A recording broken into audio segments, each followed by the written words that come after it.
नमस्कार, मैं ब्रजेश मिश्रा हूं और इस वक्त मैं वर्ल्ड इकोनॉमिक फोरम दावोस में मौजूद हूं। इस वक्त पूरी दुनिया एक बड़े ही विषम और चुनौतीपूर्ण भू राजनीतिक, जिसे हम जियो पॉलिटिकल टेंशन कहते हैं, उसके बीच गुजर रही है। और इसी बीच अब दावोस का ये समिट बहुत अहम हो जाती है, क्योंकि दावोस की मेज़ पर जो निर्णय होंगे इस पूरे वर्ष, उन निर्णयों के आधार पर ही दुनिया चलेगी। मेरे पीछे आप देख रहे हैं कि ये दावोस कांग्रेस सेंटर है। यही वो हृदय स्थल है, यही वो मुख्य स्थान है जहां पर पूरी कॉन्फ्रेंस आयोजित होती है।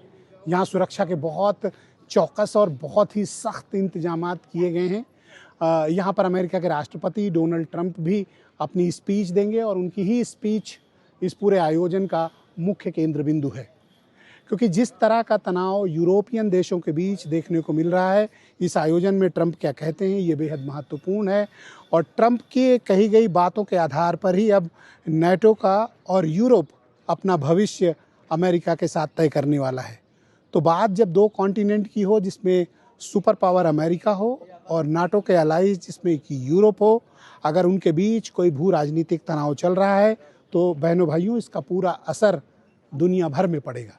साउथ एशिया पर भी पड़ेगा, भारत पर भी, और ईस्ट एशिया के देशों पर भी पड़ेगा। तो सबसे बड़ा संकट और सबसे बड़ी चर्चा दावोस के भीतर इस वक्त जो राजनीतिक तनाव, ख़ास तौर पर जियोपॉलिटिकल टेंशंस फैली हुई है, चाहे वो अमेरिका और नाटो एलाइज के बीच हो, अमेरिका ग्रीनलैंड के बीच हो, अमेरिका का दूसरे देशों पर लगातार टैरिफ इम्पोज करना हो, वो इन दिनों यहाँ पर दावोस में सबसे बड़ी चर्चा का विषय है। दूसरा सबसे महत्वपूर्ण विषय जिसकी आज चर्चा दावोस कांग्रेस के भीतर होगी, वह इकोनॉमिक ग्रोथ और स्टेबिलिटी। आपने देखा होगा कि दुनिया के कई मुल्कों की अर्थव्यवस्था बड़ी तेज़ी से नीचे गई, मंदी भी कई जगहों पर आई, कई जगह जीडीपी कई देशों की बड़ी स्थिर रही, लेकिन कोई ग्रोथ नहीं कर पाए। तो इकोनॉमी में स्टेबिलिटी कैसे आए, उसके लिए क्या पॉलिसीज़ बननी चाहिए, उसके बारे में भी इस कांग्रेस में अधिवेशन होगा, चर्चाएँ होंगी। दुनिया के कई मुल्कों के राष्ट्राध्यक्ष, बड़ी कंपनियों के चेयरमैन, गवर्नमेंट्स यहाँ पर पॉलिसीज़ पर डिस्कशन करेंगे और यही डिस्कशन फिर आगे चलकर लागू होगा। दूसरा, आर्टिफिशियल इंटेलिजेंस का जो मसला है वो लगातार इतनी तेज़ी से ग्रोथ कर रहा है कि जो एक्सपर्ट हैं उनको भी समझने में बड़ी परेशानी हो रही है कि क्या करना चाहिए एग्जैक्टली आर्टिफिशियल इंटेलिजेंस के क्षेत्र में, ताकि बेहतर भविष्य दुनिया भर में हो और आर्टिफिशियल इंटेलिजेंस सिर्फ कुछ खास लोगों तक ही सीमित ना हो, बल्कि वो वृहद तौर पर आम लोगों के लिए भी उपलब्ध हो, अफोर्डेबल हो। और सबसे बड़ी बात जो मैंने इन दिनों सबसे बात करके देखा, आर्टिफिशियल इंटेलिजेंस को लेकर जो रेगुलेटरी फ्रेमवर्क है कि इसका गलत इस्तेमाल नहीं होना चाहिए, समाज में इसका सकारात्मक इस्तेमाल हो, गवर्नमेंट इसका पॉजिटिव यूज करे, कंस्ट्रक्टिव इस्तेमाल करे, इंडस्ट्रीज़ के लिए भी। तो इसको लेकर आर्टिफिशियल इंटेलिजेंस और इसके फ्यूचर को लेकर बहुत बड़ी चर्चा यहाँ पर देखने को मुझे मिली है।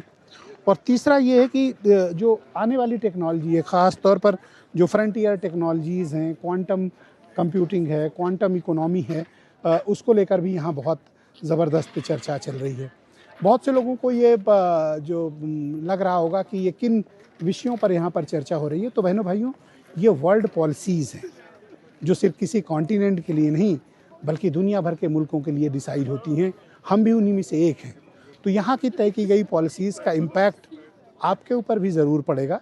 इसलिए ये समिट सिर्फ किसी ख़ास के लिए नहीं बल्कि आम लोगों के लिए भी उतनी ही महत्वपूर्ण है। तो ग्लोबल इकोनॉमी में जो ट्रांसफॉर्मेशन है उसकी भी चर्चा यहाँ पर होने वाली है, और ख़ास तौर पर ट्रेड, पूंजी, तकनीक और श्रम का जो वैश्विक बदलाव है, यानी जो लेबर फोर्सेस हैं, इनका जो ग्लोबल चेंजेस इनमें आ रहे हैं, उनको लेकर भी यहाँ पर चर्चा होगी। ख़ास तौर पर यूरोपियन कंट्रीज़ हों या फिर अमेरिका हो, यहाँ पर लेबर लॉज इतने सख्त हैं कि उस पर ट्रांसफॉर्मेशन की बात ग्लोबल कंपनियों के सीईओज़ और बड़ी कंपनियों ने, इंडस्ट्रीज़ ने ख़ास तौर पर उठाई हैं कि हम उनमें किस तरह का बदलाव कर सकते हैं। दूसरा, क्लाइमेट चेंज भी एक बड़े मुद्दे के तौर पर उभरा है, लेकिन सब कुछ निर्भर करता है अमेरिका क्या चाहता है, राष्ट्रपति डोनाल्ड ट्रंप क्या चाहते हैं। दरअसल अमेरिका ही दावोस में तय होने वाली नीतियों का आधार बिंदु है।